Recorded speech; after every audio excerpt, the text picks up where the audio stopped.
the province of Mindoro, and let's understand that she's speaking her own dialect, and this is her first job, and maybe hindi pa siya ganun ka-comfortable sa Tagalog. And please bear with me na ibigay lahat ng needs na kailangan niya and help na kailangan niya. Okay ba yun? So, and I want to show you that mahirap talaga pag person of necessity.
di ba? Pero pinilit nyo rin parang uminom kagabi. Hindi lang ito tungkol sa inyo. Nakakatakot yung peak performance dito. Gusto ko lang linawin na personal nyo yung ginagawa nyo sa labas or dito sa loob ng company natin. Pero sa ginagawa nyo, na-apektuhan yung team natin and yung workforce. Magsabit kayo lahat ng explanation letter pagkatapos ng meeting. Ito na yung first and final warning. Isa pa, binakarating sa kanang report na may empleyado na nagpapasa ng task niya sa another employee.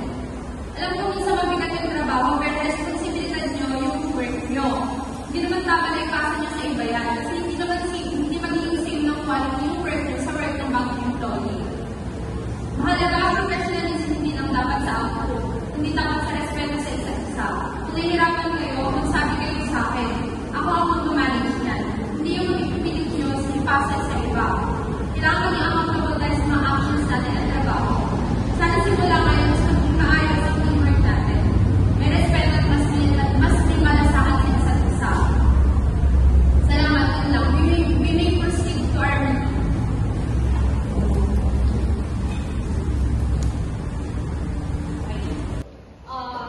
Good morning. We are the group 3 and today we will explain yung bad ethics na nagkaroon sa roleplay namin. Example na dito yung pagiging late without a valid reason. Sa scene namin, napakita na nagkaroon ng late because nagkaroon sila ng bonding night before ng meeting and it affects the whole operation nung araw na yun. And dahil nag-delay dito yung work and na-frustrate dito yung mga other co-workers and especially yung managers and nadidistract na dito yung mga nakaschedule nung araw na yun. And isa pang bad work ethics is yung passing of responsibility. Yung nakikipagkatiyan ka ng files na hindi mo natapos sa bagong employees. Pinapasa mo yung trabaho sa iba, lalo na sa bagong empleyado. Unfair yun na responsible at self-centered. Yun yung task mo, hindi mo sure kung quality yung gawa niya compare sa gawa mo kasi nga bago siya, hindi yun nakakatulong sa company. And isa pang bad work ethics, yung discrimination. Dahil hindi naman nila yung bagong employee department hindi marunong magtagalog ganyan. Mas sa Bisaya. And also yung sa maturity, respect, and professionalism. Yung sa respect, dun sa part na dumating yung bagong employee which is na discriminate, dun sa part na yun, naipakita ng ibang employees yung disrespect, dun sa part na nanghihingi ng tulong yung isang employee which is yung bago, but yung ibang employees which is na matagal na doon, hindi nila tinulungan, and dun pumasok yung discrimination kasi alam nila na yung employee na to is galing sa province. And sa professionalism, even though may mga ganong encounters sa workplace, nagagawa pa rin nila yung trabaho nila or yung part nila as employees. Overall, yung roleplay namin is about sa workplace na merong new employee na galing pa from province and hindi pa siya galing ka culturally adaptable sa language na i-speak sa urban or city. And by that, pinapakita namin dito yung good and work ethics at the same time. And by that, yung highest moral na meron yung roleplay namin is about respect. Even though na galing siya from some other place sa province,